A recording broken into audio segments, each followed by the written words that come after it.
Go! What's going on in Hot Atlanta? Live from Swanky 93.3 and the Heat 94.6 brings back the hottest hip-hop radio show live from K.L.P Entertainment and K.L.P Studios. Go! It's K.L.P Aftermath. Morning with your host, K.L.P Kennedy Lucas. You know what it is? Put your hands up. Tune in now on any audio platform. Go! Yes, ladies and gentlemen, boys and girls. Let me turn the mic down just a little bit. Yeah, buddy. Ladies and gentlemen, boys and girls, welcome back to the podcast. Ladies and gentlemen, welcome back to the podcast presented by Our Heart Media. Ladies and gentlemen, this is the K.L.P Aftermath podcast. And thank you guys so very much for staying tuned.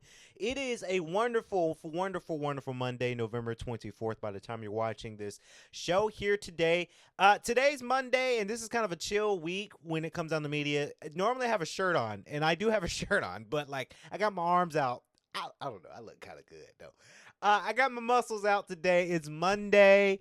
It is the week of Thanksgiving. So I said to my cast and crew members and my producers, wear what you want to wear the next few days, because starting Wednesday, Thursday, and Friday up until this coming weekend, obviously, yes, K.L.P Entertainment, we're going to be closed for Thanksgiving. It is this week. Shout out to everybody who they're getting ready for a fantastic Thanksgiving week or weekend. Before we get to the weekend and the week, we got to do some K.L.P Entertainment news and some podcasting. So I thought it'd be very, very fitting to have this show out for a wonderful Monday. We do hope that everybody is out there staying sane and staying healthy and just being in their true selves. It's tough. And I got to say, it's kind of tough for a lot of people right now as we get ready for the holidays, because, the holidays are really something that it really gets to people, right? It really gets to people when it comes down to the holiday season, whether it's Thanksgiving and Christmas. It sucks that we live in a world now that the society now it's all about sales, because everybody's rolling out the Black Friday sales and the Christmas sales, and it's like, well, damn, can we get through to the turkey first before you start throwing down Black Friday deals down our throats for something that's $50, but they'll say on this Black Friday sale, get it for $50. That little meme. You know how everybody was doing it.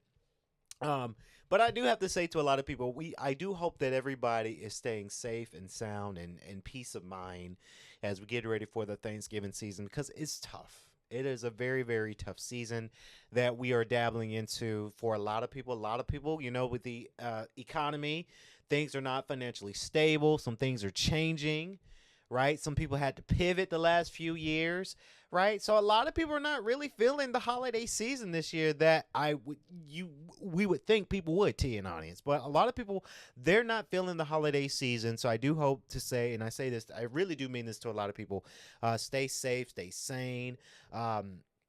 It's just tough for a lot of people right now. But I'm very, very blessed to, be grateful. I pray to God each and every day as my mic tilts down a little bit.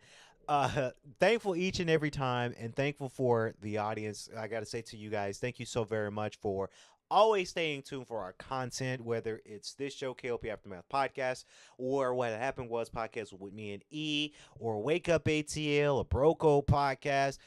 Thank y'all so very much.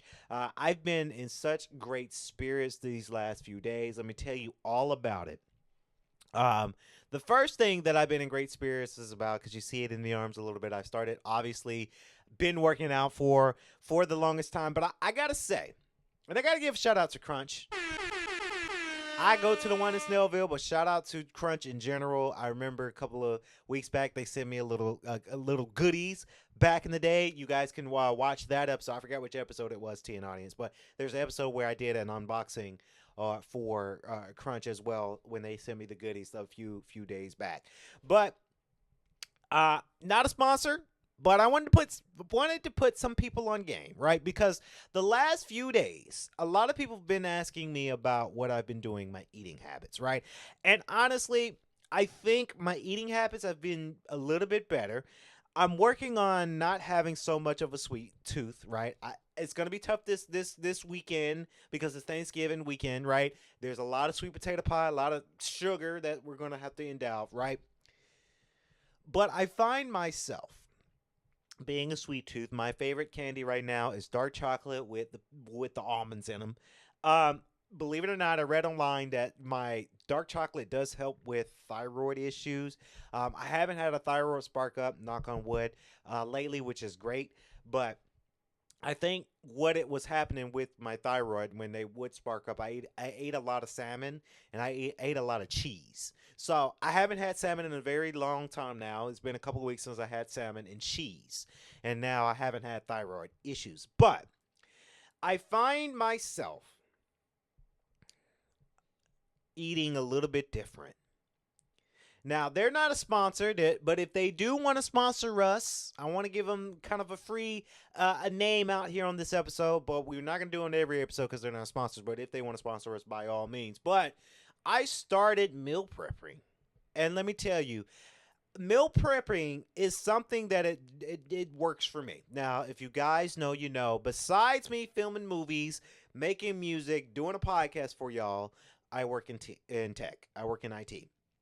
And I find myself in my other offices Monday through Friday, your typical 8 to 5, right? Sometimes it varies. Sometimes the hours switch around.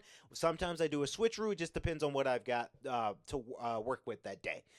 But I find myself the last few weeks, I want to say the last 4 weeks now, I haven't had time to come home and cook. Now, obviously, I do cook on my weekends, right? Because typically weekends, Saturday, Sundays, I take those days to just relax, not do any work, probably do my schoolwork because you guys know I'm in school for my doctorate degree right now.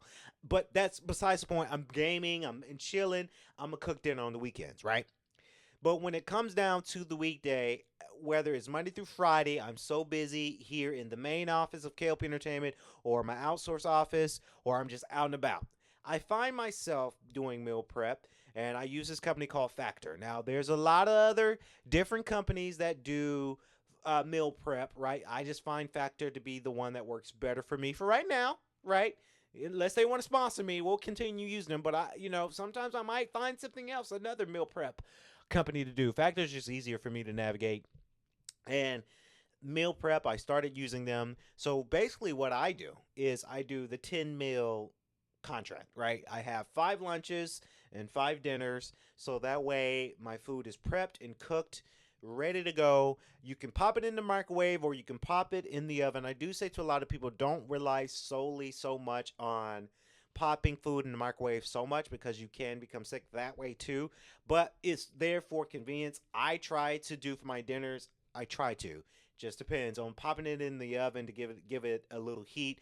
But the food is fresh, cooked fresh, nutritious. Getting my protein in. You can select from your poultry, your chicken. Right, I usually use the chicken. They have beef, they have salmon. I just opt out of those two things because I'm not. I can eat beef, but I'm not a big beef guy to eat. And salmon, I'm cutting salmon out because of my thyroid, right?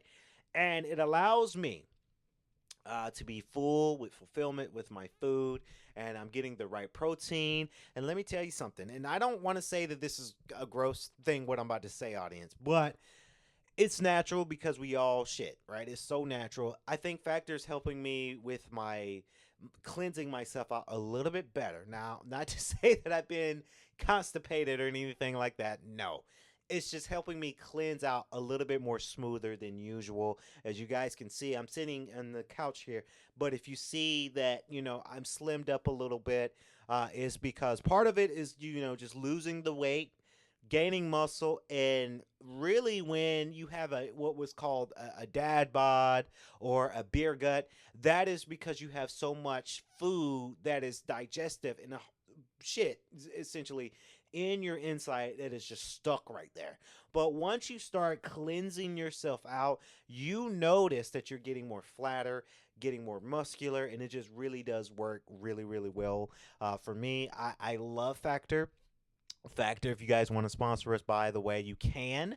K.L.P Entertainment, reach out to us, DM us if you want. But Factor, along with other meal preps, I think it just kind of works with my schedule simply because it allows me to cut the time of me needing to come home after a tired long day to cook, right?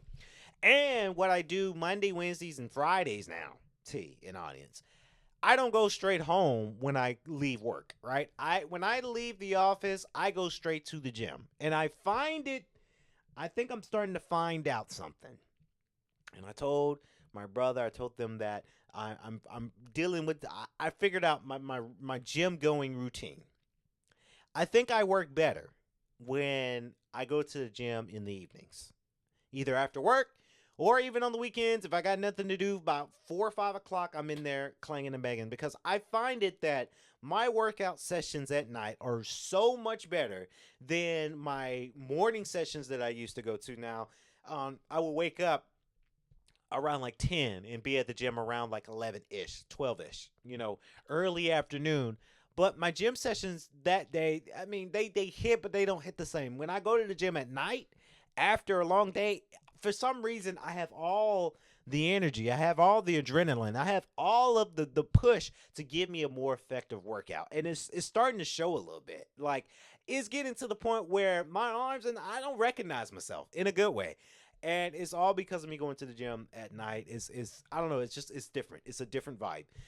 So again, I encourage people, if you are in a different situation, if you're able to go out to the gym after work, you're a different breed. Number one, but number two, I really, really enjoy it. It's just one of those things that I just have a great time in doing. So again, very, very excited for that as well. I use Factor for my meal prep. My gym sessions has been going really, really well. To check in with me on that. And I got to get this air horn ready, because this past Saturday,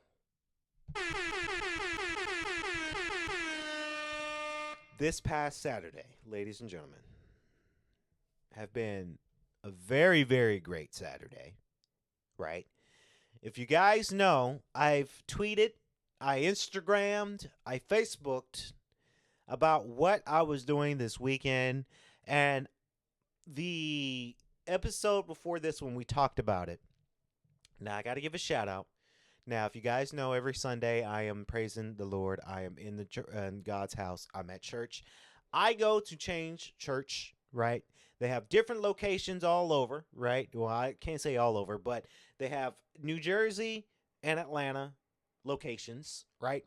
I go to the Gwinnett location because it's a little bit closer to my house. Won't tell you exactly where I live, but it's a little bit closer. And this past Saturday, words cannot express, number one, how fun this Saturday was. Number two, I had a side mission for myself, right? And I'll get to that in a minute. And number three, it served a great purpose. Now, Change Church did this. They have this initiative. It's called the Change Care Initiative. And what it is from the church, we are able to give back to our greater community, whether it's Gwinnett, DeKalb, Ewing, New Jersey, right? It doesn't matter which locations. Change Cares have that initiative. Now, this past Saturday, I was at Change in Gwinnett to help give back. And what we did was we were able to give over, and this was in total, over 1,000 families food, produce, perishable items, turkeys, swag bags, right? We were able to give those things out to a lot of families this past Saturday. And I just got to say, first and foremost, I am so blessed to have been a part of that project. Free volunteer. Obviously, everybody volunteered. No one asked for anything. No one asked for money for this gift back. And if you're one of those people that only do volunteer work, if you're getting paid, you're wrong for that. But that's besides the person. I listen. I don't judge. I'm not going to be judgy here on this episode. But very, very excited when it came down to being able to get back to the community. Let me tell you something. Bright and early, right? And I'm used to this because every day now it seems like I wake up around 7 o'clock now, right? Because that tech job, my IT position, it has me up working, right? So I'm starting to get used to me getting up early.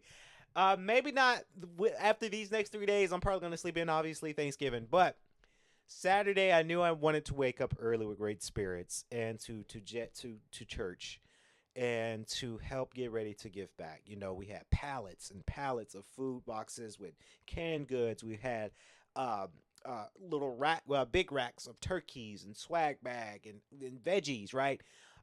We partnered up with a local farmer who is a black farmer, and he grew all of the cabbages and the vegetables, and we were able to do it that way too. So very, very, very, very exciting when it comes down to that. Let me tell you something.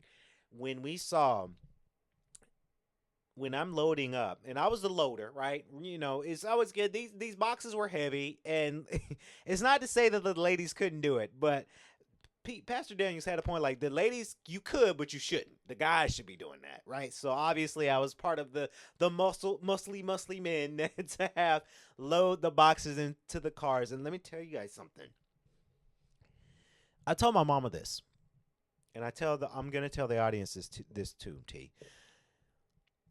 It's always good to give back when you're in a position where you know where your next meal is coming from. You know when you're going to eat next. You know God got you, right? God has blessed you with that.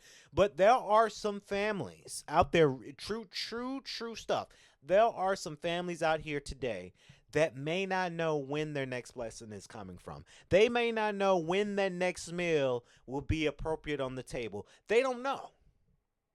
Right? Because we're in food insecurity. We are. Right? You had the government shut down. A lot of people relied on SNAP benefits to help them with their groceries. And now that was on hold, a lot of people had to go without. Right? So I like it when there's churches and organizations and the congregations that put together something special to where it's not ego. It's not showing us, oh, look at us. Haha, look what we're doing. No, we want to help in any way, form we can. We want to help because we know when we're going to eat next. How about you? Right? It's tough out here. It's really, really, really, really, really, really tough for a lot of families. So when I'm loading in the boxes of canned goods and boxes of goods out there, you know, I saw a lot of moms that were just like praising God and being thankful and just really cry. One mom, she cried because she just didn't, you know, she needed some help, and we were able to help her, and she cried tears of joy because it just, you know, we were able to do that for her, obviously free of charge. We didn't charge anybody for these items, right? Free of charge. You just pull up, we load in what you need, and let me tell you something, we had an overflow. That word overflow is pretty good. We had an overflow. So when some people were coming, and we said, hey, if you need 2 boxes, let us know. We'll load your car up with 2 boxes. You need 3 boxes? We got you. Right? And that was this past Saturday. Right? I got to meet, and I like going to events like this because I am starting to, and I've been trying to get out of my shell, but I've been trying to meet a lot of people that go to my church, right? It's tough on Sundays because everybody goes into the Word. Some people have to jet to work right after, right? Saturday, I met so many great people that goes to the church, and they volunteered. I talked with a lot of good people. Now, I've got to highlight some people. There was this girl, her name's Melissa. Shout out to her. She was such a sweetheart. I forgot the other lady's name. That she was so funny because she was holding the signs and like she was so passionate about the whole thing. So we had to make sure everything was good. I met Silas, a gentleman. His name is Silas, and he's coming from. I can't remember where he said he was from, but he moved down because his wife has a lot of family here in Atlanta, and I think he said he had a daughter that was like senior year in high school. So we had a chit chat about high school years and just really getting to know. And then it turns out he's an engineer and I'm a technician. So obviously, if you're a technician and you're talking to another engineer, you know, you talk about things, right? So shout out to him. Shout out to my guy, my guy that we follow on Instagram. His name is David. David, let me tell you, he's a cool brother. He's dope at what he does, and he's big into media as well. And, you know, I met him, and he wanted to do a podcast and get some business stuff going. So, David, if you're watching, we're going to make that happen. I promise. So many great people. There's Corey. He's the head video lead production at church for all locations. So he focuses on DeKalb, but he was there filming for us as well. So just so many great people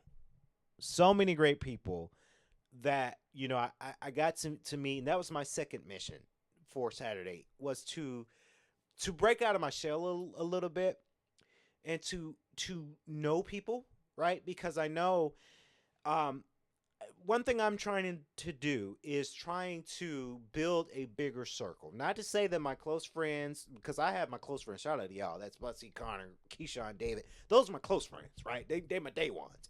But I'm always looking to extend that circle a little bit wider, right? Because you never know who could be your next best friend. You never know who could be your next business partner. You never know who could be there to give you a great idea, and you work together and you become great friends, right? I do have it to where, minus my inner circle, my day ones, we had people who are in our outer circle. They come and they go, right? They come in, they become our friends, they leave because they saw something new. They get bored with us. They want to do something totally new, and they forget about the ones that held them down. We have a lot of friends that are like that. Those friends, I wonder where they are, what they're doing now. I don't know, right? Because we haven't kept in touch.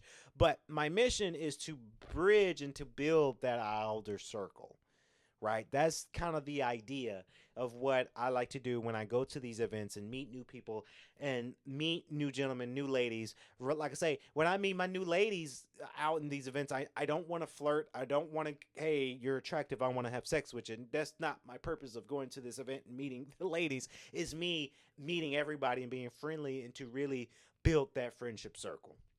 Sometimes it works, sometimes it don't, right? When you find where you meet somebody, you think they're dope, and then they act funny on you, they may not be the right one. But I've had it to where I've met people, and a lot of people from a work function or a volunteer function, and it allows me to keep in touch with them because they want to partner up and do something incredibly dope. So that was my second mission.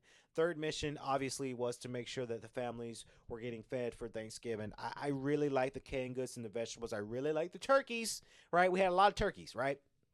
A lot of turkeys. Heavy turkeys, too. Whew. Everything was heavy. But when you're in a function, you see the ladies, you kind of want to, yeah, that's what, okay, it's a church volunteer function, yes, but I got to add a little joke to it. I think a lot of the gentlemen who are not married, right? Because there was a lot of people there, their wives were there. There was another gentleman. I'm blanking out on his name, T. But he has two wonderful children that was there helping, and his wife was there too. So I'm not talking to the people who brought their booze and their wives, right? I'm talking to the men who are single and they're just, I got it. Yeah, I got it. Yeah. We got it. We can lift it. 1, 2, 1, 2. Okay, up. Everybody say we flexing our muscle a little bit. I was one of them too. I was like, yep. You want me to get that? Oh, I got it. Yeah, you shouldn't be moving out. I got it. Right. I'm trying to, swole up a little bit, and I might impress some ladies too, because there was some moments where some ladies there, they were like, okay, I see you. What's your name? Oh, okay, I see you. But there's the joke aside. I think a lot of people go to those events obviously to volunteer, give back. I do got to add a little joke to it, because church is not church is not a dating spot or dating scene. It's not. You don't go to church. You don't go to a church function to try to find your next helpmate, right? She's gonna come when she least expect it, right? But you can't help but just kind of flex just a little bit, so that way them girls will be like, okay, I'm curious about that dude right over there, right? And I'm starting this new thing too, right? With the muscle, working out. I'm growing out my mustache and beard. It doesn't really show justice on the camera here, but I think I'm gonna grow out my beard and mustache. If you guys know, you remember I had the long beard, like the crazy beard and mustache. Shaved it because, I was applying for some positions that I needed to look clean. But now that I'm in a different type of position now, I think I'm going to grow out this beard and mustache and see how far it goes. Just kind of giving more of a scruffier lumberjack look along with it. I think it works because a lot of people, you'd be surprised, a lot of ladies they're starting to, they're noticing like Kennedy looks a little different. And I think it's going. I ain't gonna say it gonna make me look like a manly man, right? But I think I'm gonna grow out the beard, mustache to see what happens. Um, but besides the point, a shout out to Change Church, man. I'm excited. I hope they do something for Toys for Tots or Christmas. Not like Toys. Don't partner with. I mean, you can partner with Toys for Tots. I just feel like they're kind of corporate. Change is not corporate, so I hope we do something. Change Cares Toys Edition for Christmas. If they do, and I'm sure they will. If they do, I'll be the first person to sign up because like Thanksgiving and food insecurity, Thanksgiving is rough too because the running joke, it's a joke that a lot of parents are telling their kids. Sorry, kids, if you're watching this show and you believe in Santa Claus, they're telling their kids that Santa Claus died because they truly can't afford, the gifts for the kids. So it just makes me sad. It really makes me sad. This is the world that we live in, with food insecurity, financial insecurity, job insecurity. It's scary. It's a dark world we live in sometimes. So I say to a lot of people to remain faithful and to stay safe and just remain super, super, super duper faithful because it's real out here, ladies and gentlemen. It is real out here. But shout out to everybody out there. Yeah, shout out to them. All right, so next I've got, which I'm very excited about, I've got a video game review. I do. Now, a couple of weeks back, I thought I was going to purchase either Battlefield 6 or Call of Duty Black Ops 7 to give you guys a game review, first and foremost for the show, but to kind of write about it and to blog about it. I didn't do any of those. I don't think Battlefield 6 maybe will be a pickup for me when it becomes on sale. I play these games too for not only the multiplayer, but I play them for the campaign mode too. And Battlefield 6 gets a 6 out of 10. And Call of Duty Black Ops gets a 5 out of 10. Right? A lot of people were disappointed with Call of Duty Black Ops 7. Right? A lot of people didn't like the campaign. A lot of people, and I'm one of those people, like I saw gameplay videos and snippets. I wish they would have stick to their FBI, CIA type of campaign or modern warfare type of campaign, the weird sci-fi going through a different dimension. You're fighting a big giant boss battle. I don't think that works for Call of Duty. I don't. It's the same thing with any shooters. I'm going to take that back with shooters because the game that I'm about to review is kind of a shooter. But games like that have shooters shouldn't be sci-fi. Not your Battlefield 6, not your Call of Duties, right? Maybe your Metroids. I pre-ordered. That game's coming out next week. Can't wait. But the game that I played, and I'm so glad that I played this game. I was debating on this one. This game receives an 8 out of 10 for IGN, right? And I was a little bit skeptical. The one thing I was skeptical about this game was me getting motion sickness. Oh, yeah. I'm talking about a VR game. And this game that I'm about to review that I really do like, is Marvel's Deadpool VR. It's good. It's good. Now, earlier this year, I was able to purchase a MetaQuest 3S, right? That is the newest version that they have for the MetaQuest. I've dabbled into VR when my friend, and I remember it like it was yesterday, my friend Raga, may she rest in peace, she passed away a few years back.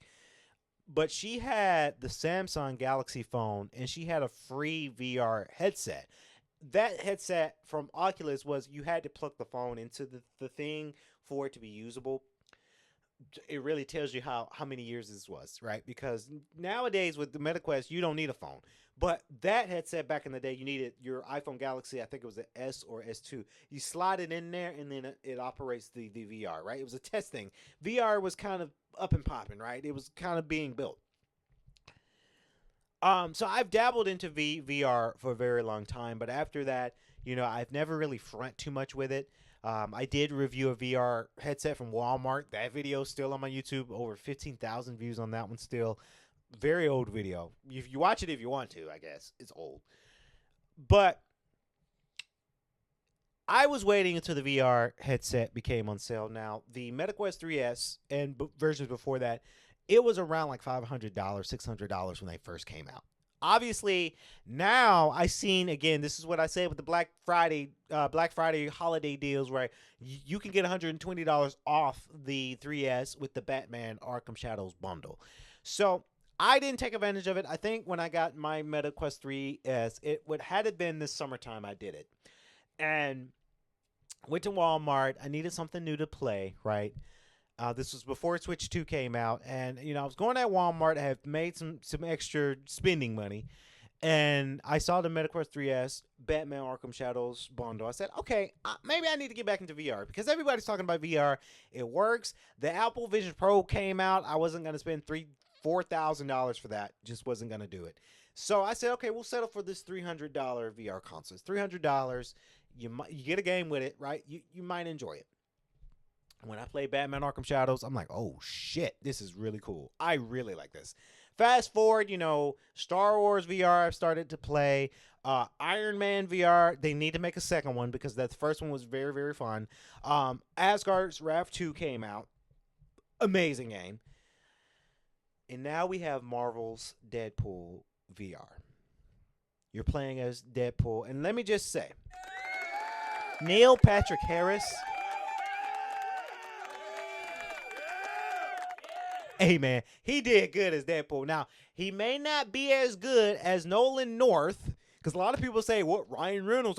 No, Ryan Reynolds played Deadpool, obviously, in the live action. He's good, too. But Nolan North was the first ever the first ever voiceover for Deadpool when Deadpool had his own spin-off video game a few years back. A lot of people forget about Nolan North, and he voiced Deadpool, and he did phenomenal, right? But Neil Patrick Harris is voicing this Deadpool. I gotta say, I think he did an amazing job. I really do. He captures the essence, the funniness, and the grittiness of Deadpool. He does.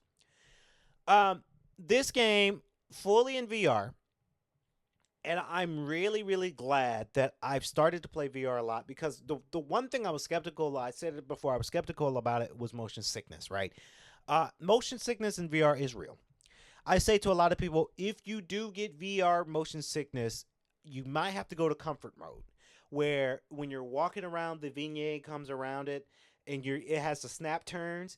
That's me right now, right? I played Deadpool VR for over 3 hours, not over 3 hours, about 3 hours the other day, obviously, to play it and review it for the podcast. But I'm going to play it tonight when I get home, right? I really, really enjoy it. Again, if you are prone to get motion sickness, sometimes I do, right?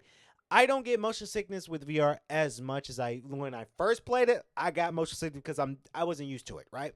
I started to get a little bit used to it, obviously. I like the vignette that comes around with the comfort mode, the snap turn, because it just allows to reduce that motion sickness, allowing me to play my VR headset a little bit longer than I did, right? I do say to a lot of people, if you do play VR, be in a cool room and stay hydrated, right? If you're feeling hot or if you feel sweaty trying to play this thing, you're going to get sick. If you don't drink plenty of water, you're going to get sick. If you're playing in 90-degree weather, moving around, you're going to get sick. But I was able to enjoy this thing really, really well. Deadpool VR, going through the different stages. Of course, you're Deadpool. You're going to get hired by Mojo himself. Mojo's one of the villains. He's operating Mojo TV, and you're supposed to do what he says for TV, going through the cutscenes.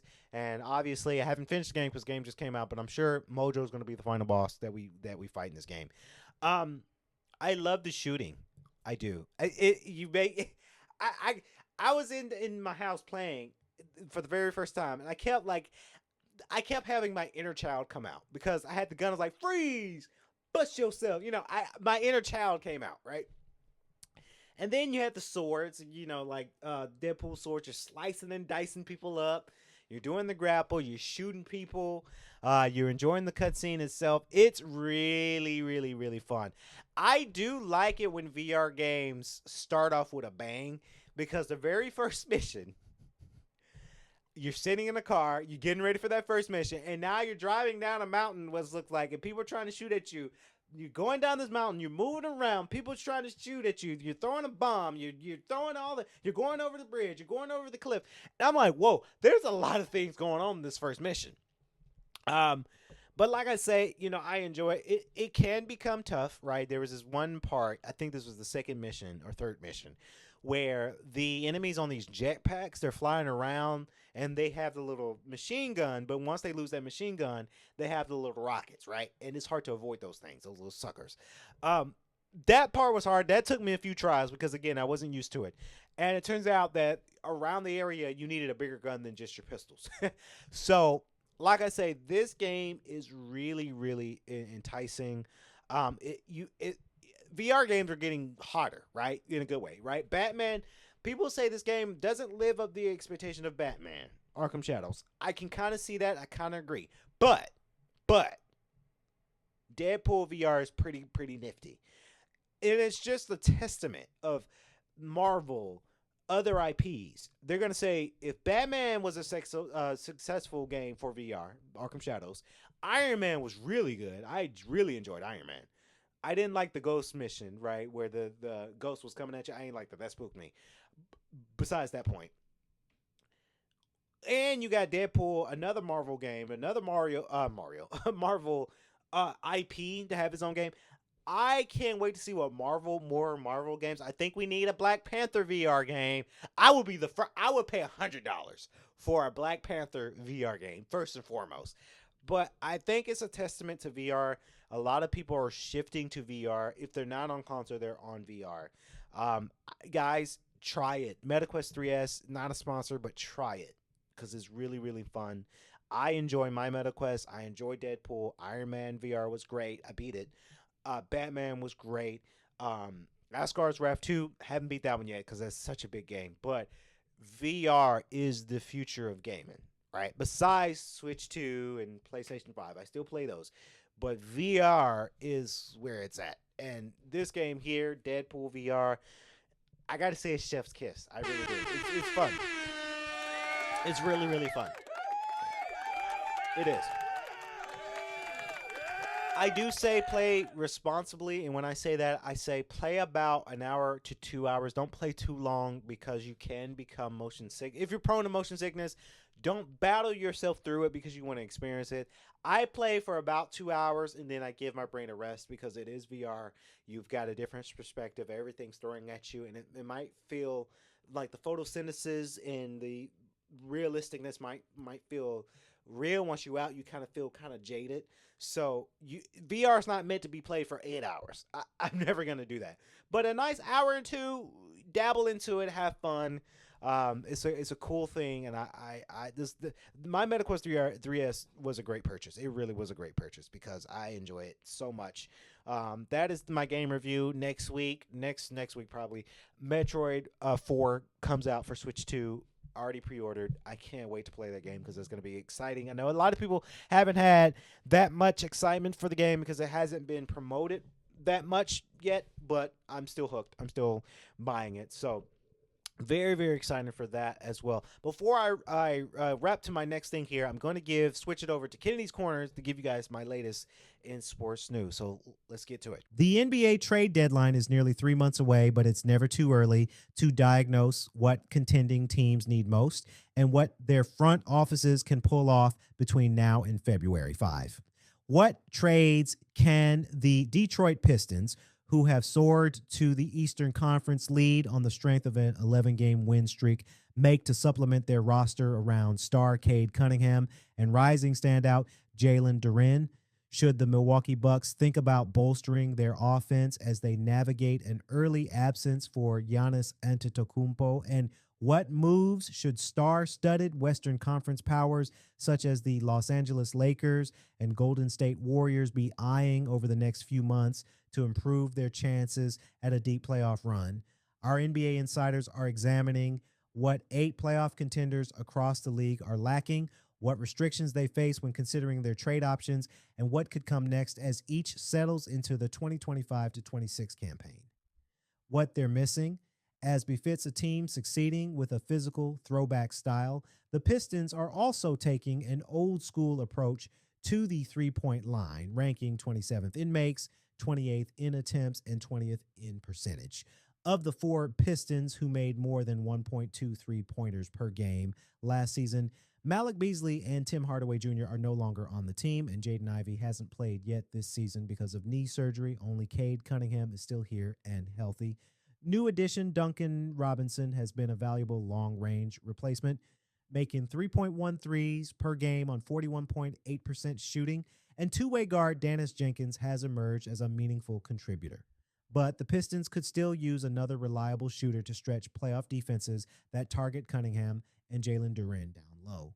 What they can pull off, no East playoff team is better positioned than the Pistons.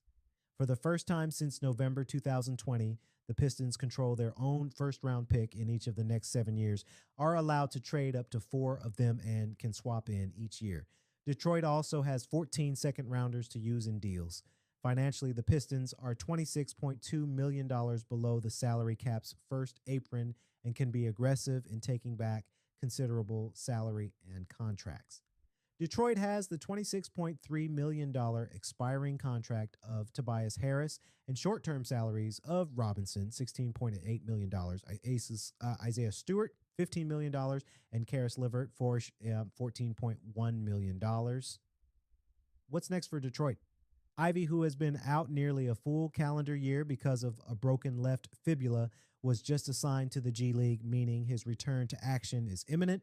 How he fits with a team that has learned to function without him, but one that can certainly use his talents, speed, and shooting will be interesting to watch. There's an internal desire to see this group together before pressing the fast-forward button, but ownership sources told ESPN isn't afraid of making a large commitment should the front office come with a proposal. Seeing if Ivy makes a star leap similar to Duren's will be fascinating, especially as the Pistons will know more about themselves through the remainder of 2025, with a difficult West Coast trip coming at the end of December. Adding Jimmy Butler III helped the Warriors succeed with Stephen Curry on the bench.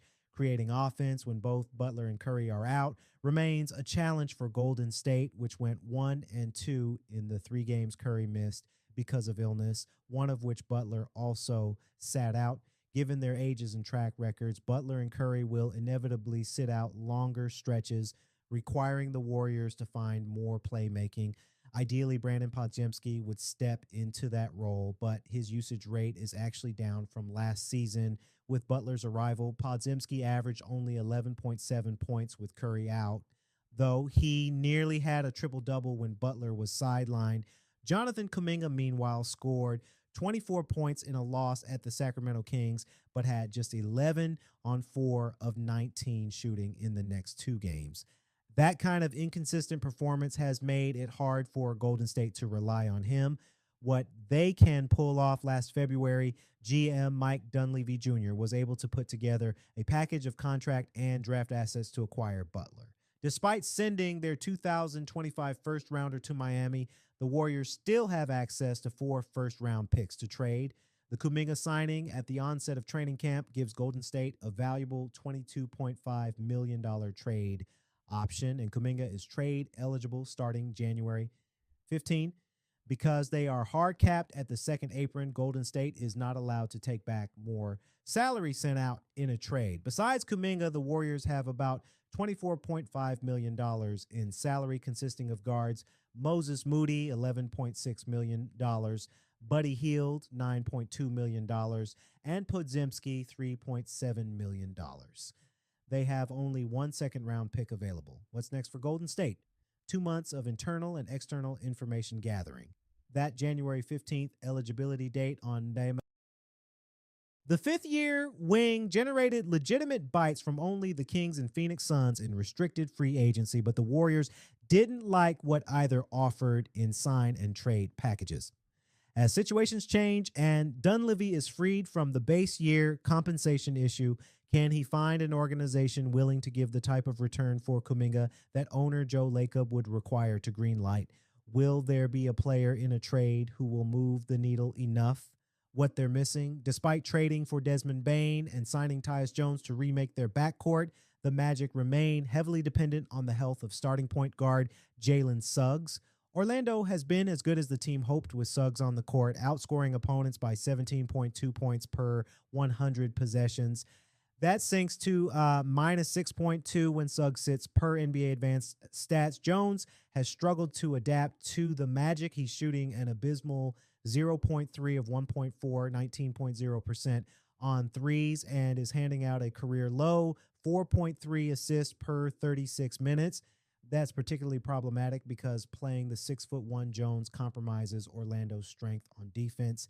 Anthony Black has supplanted Jones's minutes, but doesn't supply the kind of playmaking the Magic hope to get from their backup point guard. What they can pull off, the Magic went all in this offseason, which included signing star Paolo Banchero to a 5-year extension that begins next season. The moves have left Orlando with 2032 as its loan, tradable first-round pick in the next 7 years. The franchise does have 8 second-rounders to use in potential deals and in a precarious financial position. The Jones signing and first year of extensions kicking in for Suggs and Franz Wagner have left Orlando $1.2 million below the first apron hard cap. They are not allowed to exceed that threshold in any trade. With Wagner, Suggs, and Bane each making more than $35 million, Orlando has 11 players earning between $1.3 to $15 million, including Jones, who is a free agent in July and is averaging a career low 12.9 minutes. One area of concern with the trade is the Magic's willingness to take back salary stretched into future seasons, including the non-guaranteed $14.5 million salary of Jonathan Isaac. Orlando is a projected second apron team in 2026 to 2027. What's next for Orlando? The Magic got off to a slow start, but Bane's buzzer beater to down the Portland Trail Blazers on November 10 sparked a 3-game win streak even before Banchero sat out 3 straight games because of a groin injury. The Orlando front office was looking to see how the Magic would play with Bane while also ramping up Suggs after arthroscopic knee surgery in March. The Magic need time to see how this group meshes before looking to add from outside. We're looking at this as hopefully a window of time where we can improve, see what we need as we go. Jeff Weltman, president of basketball operations, told ESPN earlier in this season, hopefully, maybe there are more upgrades in the offing. Who knows? We have to see what it looks like first. But obviously, we gave up a lot to get Bane because he's a highly talented player who fits our roster very well, and we're betting on ourselves. What they're missing, the Knicks are rather well-rounded without any gaping roster holes. But given center Mitchell Robinson's injury history, New York could use another proven center as insurance for the postseason. Continuing a trend from the 2024 to 25 playoffs, Robinson has been crucial to the Knicks' performance this season. New York has a plus 15.2 net rating when he's their center, according to Cleaning the Glass, compared with a plus 7.0 when Karl Anthony Towns is the lone big, a plus 3.2 when Guerschon Yabusele plays small ball center, and a minus 11.6 when little-used Ariel Hukporti mans the middle. In theory, Yabusele should be able to function as the extra big New York needs behind Robinson and Towns. In practice, the celebrated free agent signing hasn't lived up to expectations in New York, averaging just 2.6 points in 10.2 minutes. What they can pull off, the Knicks are in a similar position as last November, top heavy in contracts with no first-round picks to trade and the uncertain future of Robinson. New York has 84% of its salary cap tied up in contracts for Towns, OG Anunoby, Jalen Brunson, McCall Bridges, and Josh Hart. They are also $148,358 below the second apron and are not allowed to take on salary in a trade. The $12.9 million expiring contract of Robinson, the ability to swap first-round picks in 3 years, 2026, 2030, and 2032, and 8 seconds represent New York's most appealing trade assets. If the Knicks traded Robinson for a comparable salary but money owed in 2026 to 27, they could be a second apron team after their roster fills out. One potential move, trading Pacome, Daddiet, and cash. The Knicks have $7.9 million to include, would give New York enough breathing room below the second apron to sign 2 players. All right, so I wanted to talk a little bit of short review. We only got 2 episodes of this show that's out. I encourage everybody to watch this because there's 9 seasons, and my brother got me hooked on this show. This show from HBO Max is called Body Cam. Shout out to Body Cam. So Body Cam is a show, a documentary series, if you will, but it's about they're pulling police body cams, the Axiom system. The Axiom is the company that supplies the body cams for police officers. And they're sharing their stories on the wildest cases and the wildest incidents that cops are going through. And now we get to see it on the screen. I think Body Cam is really, really good. The latest season is out. Season 10 is out. Can you believe it? You know your show is successful if you got 10 seasons, right? People are hooked. People love these type of shows because it shows how crazy people are. People are crazy out here. But it really does show the dangerous moments that cops go through. Now, yes, I get it. I understand. There are some crooked cops here in this world. I'm not going to say that there's not crooked cops out here. There are a lot of crooked cops out here in this world. But there are also some good cops out here. We have to believe that there are some good police officers out here if they do the right thing. Some of these cops out here in this world, based on body cam, they're going to show and say that they're doing the right thing and protect and serve our communities. I still want to believe it, but I still watch out for cops a little bit. I still get not nervous, but just kind of just like, you're a cop. So, but I don't do anything illegal, by the way. I try to, law-abiding citizen is what I like to do and keep because, jail and prison, those are the things I'm afraid of. I'm scared of those things. But Body Cam is available right now on HBO Max. Very, very good show. Pretty straightforward. You're following the cases of cops that are going through the wildest stories and the wildest incidents. Ladies and gentlemen, it is available on HBO Max. If you guys want to start for season 1, because there's 10 seasons, right? The newest season 10, they only have 2 episodes, so you're not missing so much right now, right? HBO, along with Peacock and sometimes Netflix, they have it to where it's an ongoing series, so you have to wait next week for the next episode.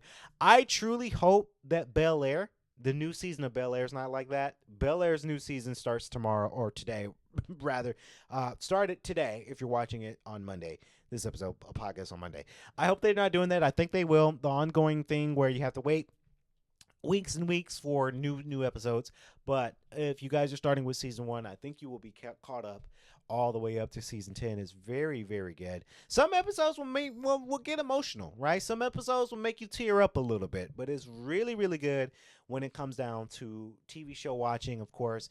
But shout out to Body Cam. Bel-Air starts today. If you're watching Bel-Air, shout out to y'all. We're going to do a formal review on season 4 of Bel-Air from Peacock later on, as I need to watch it, and we'll finish watching it so I can give you guys my take. And also Reasonable Doubt. The latest season of Reasonable Doubt is out, and it's getting spicier. Of course, you got Tommy from Power's in it now, so just Joseph Sikora, that's his name, but he's Tommy, right? Tommy from Power, he's in this new season, so it's very, very cool to see him play a totally different character. So very, very excited for TV watching right now. We hope that everyone enjoys TV. As we wrap this podcast up, I think we're gonna do a Wednesday episode. Don't quote me. I got to see how the schedule go. But if we don't, we want to say happy Thanksgiving week for everybody out there. Stay safe, stay swanky, spend time with your loved ones. Go play Marvel's Deadpool VR. Not a sponsor, but it's a fun game. It's a good time. And that's going to be a very good time, too. Thanksgiving, I think me and my family, they're coming over to my house, and we're going to play Mario Kart World, I think, while we're having turkey. It's gonna be a blast. I can't wait. Can't wait. Ladies and gentlemen, that's going to wrap it up here on the podcast. K.L.P Aftermath Podcast for Monday's episode. Ladies and gentlemen, again, stay safe, stay swanky, stay hydrated, use emergency. Right? I'm in the office, and a lot of people are coughing. And they're not just doing a little... They're doing a like they have pneumonia. So watch out for other folks who are coughing. Give them a cough drop or 2. Tell them to stay home because we cannot afford to be getting sick. right now because it's the holiday season. But besides that, ladies and gentlemen, that's going to wrap up our podcast here today. We love you guys, and we'll catch you guys in the next episode. Until then, I've been your host, K.L.P Kennedy Lucas for K.L.P Aftermath. We'll see you guys in the next episode. Peace.